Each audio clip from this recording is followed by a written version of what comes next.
अभी परीक्षा का मौसम चल रहा है। छात्र परीक्षा का तनाव महसूस कर रहे होंगे। आज की डेट में आप देखते हैं जो बच्चे परीक्षा की तैयारी कर रहे होते हैं, जो छात्र प्रतियोगी परीक्षाओं में लगे हुए होते हैं, तो वह अपने शारीरिक गतिविधियों और खेल कूद आदि को भूल जाते हैं। विद्यार्थी कहते हैं कि शरीर जकड़ गया है, शरीर में दर्द हो रहा है, शरीर घुटने में दर्द है। ऐसा क्यों होता है? हाँ, हर बच्चा आज की तिथि में जो परीक्षा की तैयारी कर रहा है उसमें ज़्यादातर बच्चों में ये शिकायत मिलेगी, वह एंजाइटी का शिकार मिलेगा, उसमें इरिटेशन आपको देखने को मिलेगी। आज के डेट में आप बच्चों में संकेत देख सकते हैं। बच्चे आज की तिथि में कम उम्र के बच्चों में वो हंसी नहीं देखते, सैडनेस के शिकार बच्चे मिलते हैं। सैडनेस क्यों नहीं होगा? रोका तो जा सकता है ना, इसको कैसे रोका हाँ। जा सकता है या इसे कैसे कम किया जा सकता है?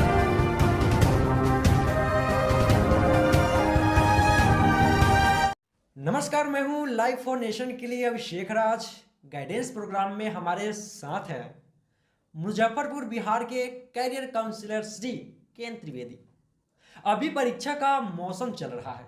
छात्र परीक्षा का तनाव महसूस कर रहे होंगे, इसलिए हम आज इस कार्यक्रम में बात करेंगे तनाव क्या है, तनाव के महत्वपूर्ण संकेत क्या है, तनाव के मुख्य कारण क्या है और तनाव को दूर कैसे किया जा सकता है। आइए हम बात करते हैं कैरियर काउंसलर श्री केन त्रिवेदी सर से। सर, आपको लाइफ फॉर नेशन में स्वागत है। धन्यवाद अभिषेक जी। सर, आप बता सकते हैं तनाव, एक स्ट्रेस क्या है? तनाव या स्ट्रेस ये हमारे शरीर की जी एक स्वाभाविक प्रतिक्रिया है अभिषेक जी। जी जब हमारे जीवन में जी किसी भी प्रकार का परिवर्तन हम्म, और कोई नई चुनौतियां सामने आती हैं जी तो हम तनाव महसूस करना प्रारंभ कर देते हैं। तनाव व्यक्तिगत होता है और हर व्यक्ति का हम्म, तनाव अपना होता है, लेकिन हम्म। यह उसके चेहरे से भांपा जा सकता है। ना चेहरा देख के भाप सकते हैं। बिल्कुल अभिषेक जी। सर, तनाव के मुख्य लक्षण क्या है? यह कितने प्रकार के होते हैं? अभिषेक जी, जी तनाव के लक्षण को हम दो प्रकार से बांट सकते हैं, कैसे? यानी दो वर्गों में विभक्त कर सकते हैं। अच्छा। पहला हम्म, फिजिकल या शारीरिक तनाव और दूसरा इमोशनल और मेंटल स्ट्रेस, ये सामवेगिक और व्यावहारिक तनाव। पहले हम फिजिकल स्ट्रेस या शारीरिक तनाव की बात करेंगे। जी बताइए। जब छात्र जी लगातार मेहनत करते हैं, व्यक्ति लगातार मेहनत करता है और उसे बिल्कुल रेस्ट नहीं होता, रेस्टलेस हो जाता है, अच्छा। एग्जॉस्ट हो जाता है, तो यह एक प्रकार का तनाव होता है जो एग्जॉस्टन के कारण होता है। दूसरा हेडेक, डिजीनेस और शेकिंग, अच्छा यह भी शारीरिक तनाव का एक संकेत है। अच्छा शारीरिक तनाव में व्यक्ति हेडेक, सिर दर्द, और डिजीनेस, सिर में चक्कर आना, और शेकिंग यानी शरीर कँपकँपाना या थरथराहट हो सकता है। हाई ब्लड प्रेशर भी एक शारीरिक तनाव का लक्षण है। अच्छा जब व्यक्ति किसी विषय पर लगातार सोचना प्रारंभ करता है और उस चीज़ का स्ट्रेस लेता है तो वह एक अस्वाभाविक प्रतिक्रिया देने लगता है। उसके चेहरे पर एक अलग तरह के भाव दिखने लगते हैं जो शारीरिक तनाव का लक्षण होता है। एक अन्य लक्षण है शारीरिक तनाव का क्या? स्टोमक और डाइजेस्टिव प्रॉब्लम। अच्छा आज के डेट में आप देखते हैं जो बच्चे परीक्षा की तैयारी कर रहे होते हैं, जो छात्र प्रतियोगी परीक्षाओं में लगे हुए होते हैं, तो वह अपने शारीरिक गतिविधियों और खेल कूद आदि को भूल जाते हैं। अच्छा रिलैक्सेशन तकनीक से उनका कोई वास्ता नहीं रह जाता, अच्छा। और ऐसे में जो वो खाना खाते हैं वो सही से पच नहीं पाता, और सही से नहीं माने पचने यह के भी कारण, तनाव का बिल्कुल, और सही से खाना नहीं पचने के कारण बच्चा कब्ज से ग्रसित हो जाता है, उसे कब्ज की शिकायत हो जाती है, डायरिया जैसी समस्याएं उसके सामने आती है। अच्छा। एक अन्य कारण आज के डेट में बच्चों से, विद्यार्थियों से सुनने को मिलती हैं, चेस्ट पेन। चेस्ट पेन भी एक शारीरिक तनाव का संकेत है। अच्छा। क्योंकि जब आप परीक्षा की तैयारी कर रहे हैं, पढ़ाई कर रहे हैं और खाना ज़्यादा खा रहे हैं, कुछ ऐसे खाना पीना हो रहा है जिसमें आप रेस्ट नहीं ले पा रहे हैं, जिसमें आप खान पान का प्रॉपर तेलीय चीज़ खा रहे हैं और मसालेदार खाना खा रहे हैं, तो उसमें गैस बनने की संभावना रहती है। जब माने यह आप सब भी तनाव का एक मुख्य बिल्कुल, कारण है। गैस जब बनेगा तो गैस फैलेगा, और गैस फैलेगा तो आपके सीने में दर्द हो सकता है, चेस्ट पेन हो सकता है। चेस्ट पेन होगा तो जब पेन से आप गुजर रहे होंगे तो निश्चित रूप से आपके पास तनाव आएगा ही आएगा। अच्छा। और एक और सिम्टम तनाव का, शारीरिक तनाव का देखने को मिल रहा है आज की तिथि में, मसल टेंशन। विद्यार्थी कहते हैं कि शरीर जकड़ गया है, शरीर में दर्द हो रहा है, शरीर घुटने में दर्द है। ऐसा क्यों होता है? हाँ, वो इसलिए होता है कि वो पढ़ाई करने के बाद शरीर को रिलैक्स नहीं करते, एक्सरसाइज नहीं करते, खान पान का नियमित जो खान पान होना चाहिए उस तरीके से नहीं खाते, जो मन होता है वह खा लेते हैं, और प्रॉपर रेस्ट नहीं कर पाते, जिसके कारण शरीर में जकड़न हो जाती है, शरीर में स्टिफनेस हो जाता है। थोड़ी सी ज़्यादा उम्र में जो बच्चे प्रतियोगी परीक्षा की तैयारी कर रहे होते हैं, जो 25 से ज़्यादा की उम्र में आ जाते हैं, वो तो कई बार स्प्रेन की शिकायत से भी गुजर रहे होते हैं, उनके पास स्प्रेन की समस्या भी आ जाती है, क्योंकि जकड़न से पेट, पीठ, जांग, घुटने आदि में चमक हो सकती है। कई बार आप गाँवों में सुनते हैं कि अरे पीठ चमक गया, अरे सीने में साइड में चमक गया है। तो ये जो चमक है और स्प्रेन है, ये नर्व को के सटने से होता है, जिसमें असहनीय दर्द होता है। और एक आज की तिथि में बच्चों में ये बहुत देखने को आ रहा है, जो जिसे हम एक्सॉर पेंस के नाम से जानते हैं। एक्सॉर पेंस, ये पेन किसी बच्चे के द्वारा आप सुनते हैं कि पेट में दर्द है, सीने में दर्द है, पीठ में दर्द है, सर में दर्द है। तो ये क्यों होता है? क्योंकि आप अपने शरीर को रिलैक्स नहीं करते हैं। शरीर को जब आप रिलैक्स ही नहीं करेंगे तो आपका शरीर कहीं ना कहीं अस्वाभाविक प्रक्रिया से गुजरेगा, प्रतिक्रिया देगा। और शारीरिक तनाव का एक जो सबसे महत्वपूर्ण कारण है, बहुत महत्वपूर्ण संकेत है, वो है वीकेंड इम्यून सिस्टम। यानी हमारी जो शरीर की प्रतिरक्षा प्रणाली है वह बहुत कमज़ोर हो जाती है। क्यों? क्योंकि हम अपने इम्यून सिस्टम को ध्यान में नहीं रखते। उसके अनुरूप पढ़ाई लिखाई के कार्यों में इतने व्यस्त हो जाते हैं कि हम एक्सरसाइज भूल जाते हैं। प्रॉपर खान पान में फ्रूट्स का, खान पान में उचित वैसे पदार्थों को नहीं ले पाते हैं, जिनके कारण हमारा इम्यून सिस्टम मजबूत होता है। और यही कारण है कि हमारी जो प्रतिरक्षा प्रणाली है वो काफ़ी कमज़ोर हो जाती है। और ये तनाव का जो दूसरा प्रकार है, दूसरे प्रकार के जो संकेत देखने को मिलते हैं वो सामवेगिक और मानसिक होते हैं, जिसको हम इमोशनल और मेंटल सिम्टम्स कह सकते हैं। इसमें सबसे पहले आप देखेंगे हर बच्चा आज की तिथि में जो परीक्षा की तैयारी कर रहा है उसमें ज़्यादातर बच्चों में ये शिकायत मिलेगी, वह एंजाइटी का शिकार मिलेगा, उसमें इरिटेशन आपको देखने को मिलेगी। इरिटेबिलिटी तो एक बहुत ही कॉमन समस्या आ गई है आज के बच्चों में, और उसका कारण ये है कि वह इमोशनल होकर सोचता है।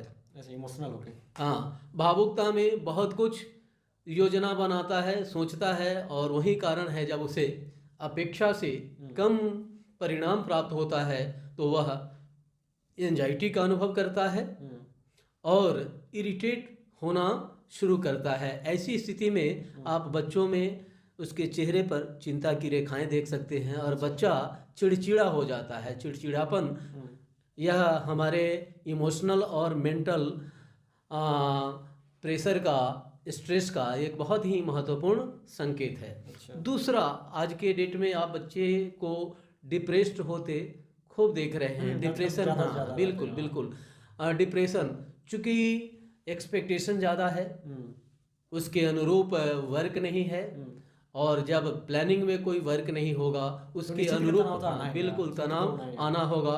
अब आप ओवर एक्सपेक्टेशन करते हैं, इमोशनल होकर आप वर्क कर रहे हैं और उसके अनुरूप आपको परिणाम नहीं प्राप्त हो रहा है, तो आप धीरे धीरे साई होते जाते हैं और डिप्रेशन के सिम्टम आपके अंदर आने शुरू होते हैं। और एक चीज़ और आज के डेट में बच्चों में देखने को मिल रहा है, आप कम उम्र के बच्चों में, विद्यार्थियों में भी हार्ट अटैक की बात आप सुनते हैं। ऐसा क्यों होता है? हाँ, ऐसा इसलिए होता है क्योंकि सबसे पहली बात, जैसे मैंने कहा कि जो शारीरिक हो या मानसिक हो या इमोशनल हो, पहले तो आप शरीर को स्वस्थ रखें। अच्छा। यदि आप शरीर को स्वस्थ रखेंगे, उसे पर्याप्त खुराक देंगे, उसके लिए पर्याप्त एक्टिविटी और खेल कूद की व्यवस्था करेंगे, अपने आप के लिए योगा आदि क्रियाएं करेंगे, तो निश्चित रूप से आपका शरीर रिलैक्स रहेगा और कोई पैनिक अटैक्स नहीं आएगा, आप उससे बच सकते हैं। हाँ, और एक जो सबसे महत्वपूर्ण आज के डेट में आप बच्चों में संकेत देख सकते हैं। क्या? बच्चे आज की तिथि में, कम उम्र के बच्चों में वो हंसी नहीं देखते, सैडनेस के शिकार बच्चे मिलते हैं। सैडनेस क्यों?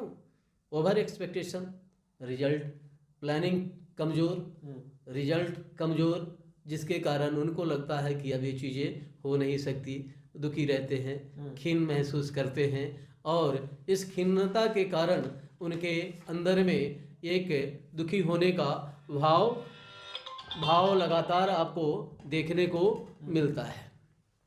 सर, तनाव किस तरह से हमारे शरीर एवं मन मस्तिष्क को प्रभावित करता है?